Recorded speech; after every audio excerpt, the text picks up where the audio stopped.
नमः शिवाय। ओम नमः शिवाय। नमस्कार, ज्योतिष केंद्र अलवर में आपका स्वागत है।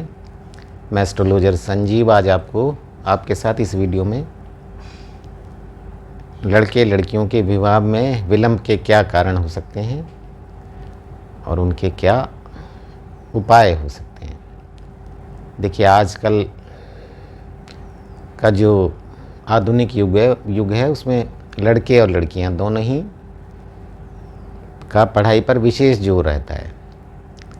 तो सब कैरियर ओरिएंटेड हैं, तो वो अपने करियर बनाने में लगे रहते हैं। तो आजकल के ज़माने में यदि लड़की की उम्र 26-27 साल से अधिक हो जाती है या लड़कों की उम्र 28 साल से अधिक हो जाती है तो अपन सामान्य भाषा में बोलते हैं कि भाई इनके विवाह में विलंब हो रहा है। तो आज अपन इस वीडियो में देखेंगे कि विवाह में विलंब किस कारण से हो सकता है और कुछ उनके ज्योतिषीय या कुछ उपचार जो काफ़ी बड़े बड़े विद्वानों ने प्रेस्क्राइब किए हैं या उन्होंने बताए हैं, उन्हें मैं इस वीडियो में संकलित करके आपके समक्ष प्रस्तुत करूंगा ताकि आपको एक ही वीडियोज़ में काफ़ी सारे उपचार मिल जाएं और आप उनको काम में लें। अपने में 10-12 साल के अनुभव के आधार पर मैंने काफ़ी इन उपायों को रिकमेंड किया है, तो आप भी यदि उन्हें अपनाएंगे तो अच्छा रहेगा, आपको भी फ़ायदा होगा। चलिए अपन देखते हैं विवाह में क्यों विलंब होता है। देखिए, विवाह में विलंब के मुख्य कारण ये है, एक तो सबसे बड़ा कारण ये है कि आपके सप्तम भाव पर या सप्तमेश पर राहु, मंगल या शनि की दृष्टि किसी भी कारण से वो पीड़ित हो। तो एक तो ये कारण हो सकता है विवाह विलंब का। नंबर 2 कारण हो सकते हैं विवाह विलंब के कि आप विवाह विलंब का कारण है यदि आप देखें कि आपके जो बच्चे बच्चियों पर कई बार होता है नज़र दोष भी लग जाता है। तो नज़र दोष के कारण भी आपके विवाह में विलंब हो सकता है। और तीसरा बड़ा कारण है पितृदोष। पितृदोष आपकी कुंडली में बन रहा है तो भी ये एक विवाह का विलंब का कारण बन सकता है। अब देखिए, अपन इसमें कुछ उपायों की चर्चा कर रहे हैं, वो काफ़ी उत्तम उपाय हैं। आप इन उपायों को आप अपनाएंगे या आजमा के देखें तो आपको बहुत अत्यधिक फ़ायदा होने वाला है। पहला अपन गणेश जी से स्टार्ट करते हैं। देखिए, आप पहला उपाय है गणेश जी के लिए। देखिए, गणेश चतुर्थी पर आप गणेश जी को आसन पर विराजमान करें और उनके समक्ष एक सुपारी, साबत सुपारी, उनको भी अपन गणेश जी का प्रतीक ही मानते हैं, तो आप उनको रखें और चावल पे उनको बिठा दें सुपारी को और उसके समक्ष ओम गंग गणपताय नमः की 11 माला आप रोज़ फेरें और गणेश भगवान से विनती करें कि हे प्रभु, मेरा लड़का या लड़की जिसका भी विवाह नहीं हो रहा उसके मार्ग में जो भी बाधाएं आ रही हैं आप उन्हें दूर करें। तो ये जो उपाय है ये आप 14 दिन तक, अनंत चतुर्दशी के दिन तक आप उसको करें। 11 माला रोज ओम गंग गणपताय नमः की आप फेरते रहें और अनंत चतुर्दशी के दिन आप अच्छे मुहूर्त पर आप उस सुपारी को लें और एक लाल कपड़े में उसको सिल लें। या तो उस सुपारी को आप अपने गले में धारण कर लें या फिर पर्स में या ऐसी जगह परमानेंटली आप उसको रख लें। तो गणेश भगवान की कृपा से आप जो अपने पुत्र या पुत्री के विवाह के लिए परेशान हो रहे हैं तो भगवान गणेश की कृपा से शीघ्र ही आपकी समस्या का निराकरण हो जाएगा और आपके पुत्र या पुत्री जिसका विवाह नहीं हो रहा उसका विवाह हो जाएगा। नंबर 2, देखिए ये भी एक छोटा सा उपाय है, ये भी काफ़ी कारागार है।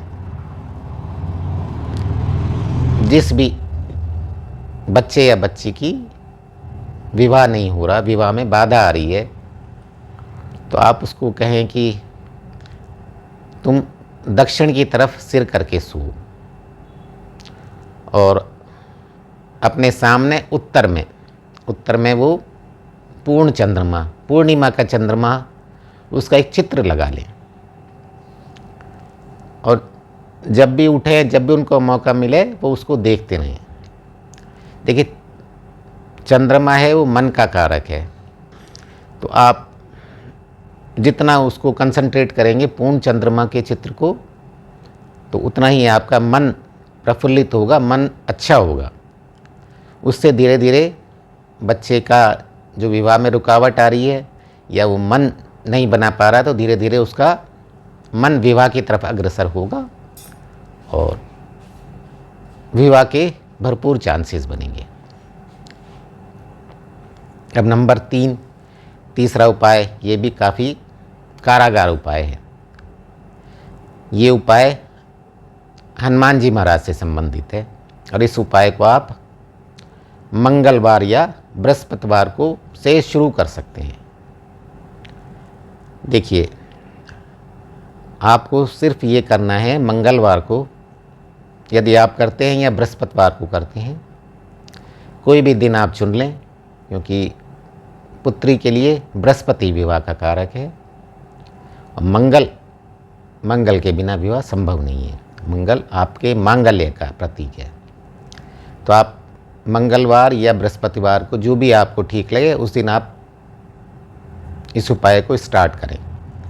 आपको सिर्फ ये करना है कि एक साबुत नारियल लें, जटा वाला, उसको एक लाल कपड़े में लपेट दें और उस पर 3 बार जो अपनी मौली होती है ना, मौली, उसको आप लपेटें, उसको 3 बार लपेटें, उसमें गांठ ना लगाएं। उतना ही आप मौली का डोरा लें कि वो 3 बार लिपट जाए और यदि फालतू है तो भी उसको उसमें ही अटका दें, उस पर गांठ ना लगाएं और उस नारियल को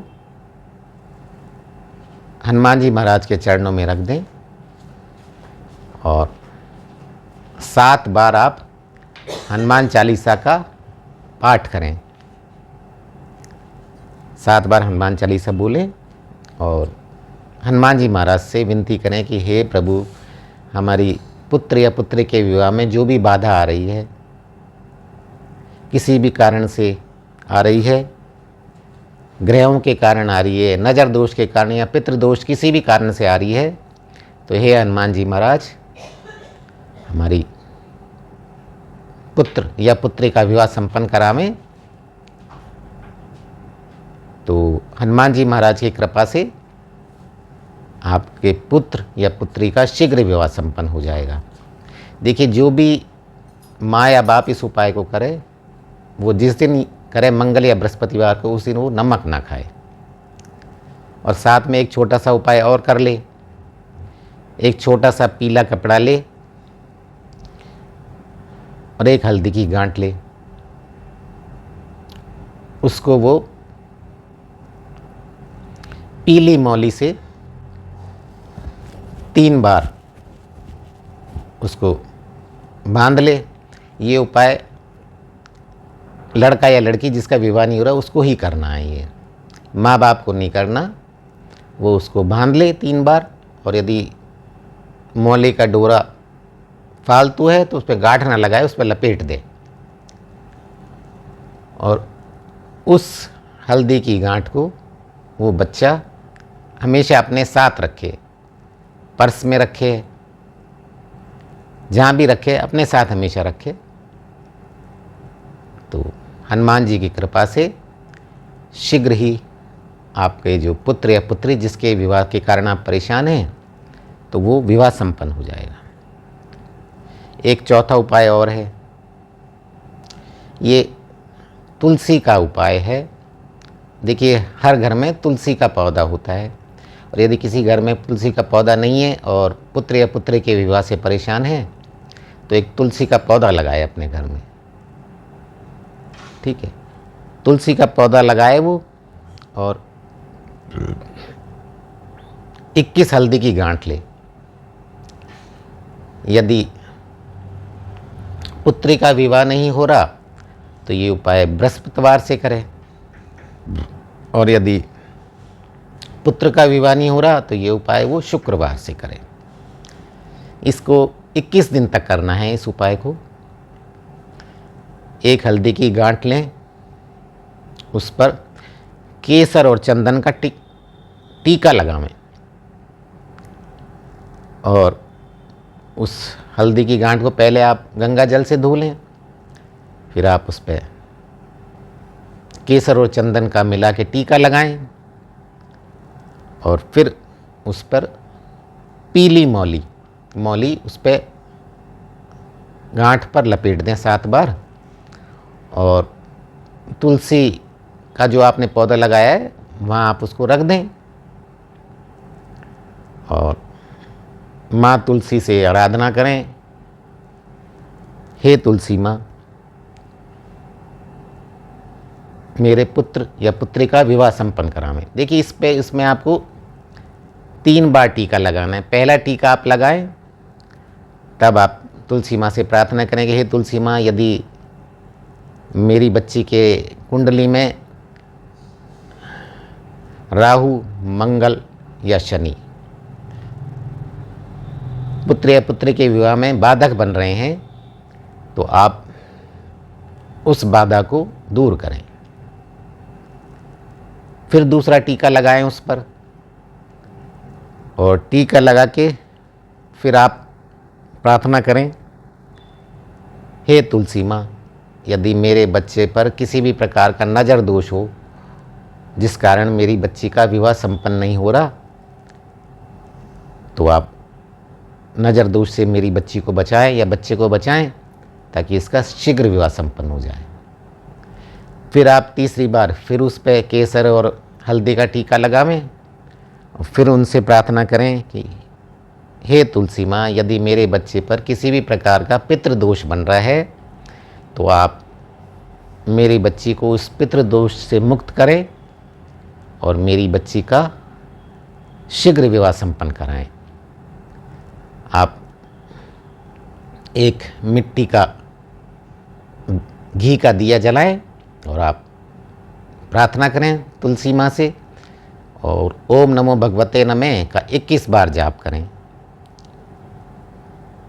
और टाइम सवाया होना चाहिए, अर्थात यदि आप सुबह करते हैं तो 7:15 से 8:15 के बीच में कर लें, यदि शाम को करते हैं तो 7:15 से 8:15 बजे कर लें। टाइम निश्चित कर लें, फिर उसी टाइम पर आप दिया जलाएं। ऐसे आप 21 दिन तक रोज़ 1 हल्दी लें, उसमें इसी प्रकार 3 बार टीका लगाएं और रख दें तुलसी माँ के चरणों में। लास्ट वाले दिन 21वें दिन आप उन हल्दी की गांठों को तुलसी माँ की जो गमले की मिट्टी है उसमें आप उसको दबा दें। यदि आप ये उपाय करेंगे तो तुलसी माँ की कृपा से आपकी जो पुत्र या पुत्री जिसका विवाह नहीं हो रहा, शीघ्र विवाह संपन्न हो जाएगा। देखिए, मैंने इस वीडियो में आपसे 4 उपाय शेयर करे हैं। ये उपाय अपने 10 साल के अनुभव में मैंने काफ़ी प्रयोग में लिए हैं। काफ़ी बड़े बड़े विद्वानों द्वारा ये उपाय बताए गए हैं, तो आप भी इससे लाभान्वित हुए। यदि आप पुत्र या पुत्री के विवाह से की पीड़ा से आप पीड़ित हैं तो आप ये उपाय करें। भोलेनाथ की कृपा से आपके पुत्र पुत्री का शीघ्र विवाह संपन्न हो जाएगा। जय भोलेनाथ।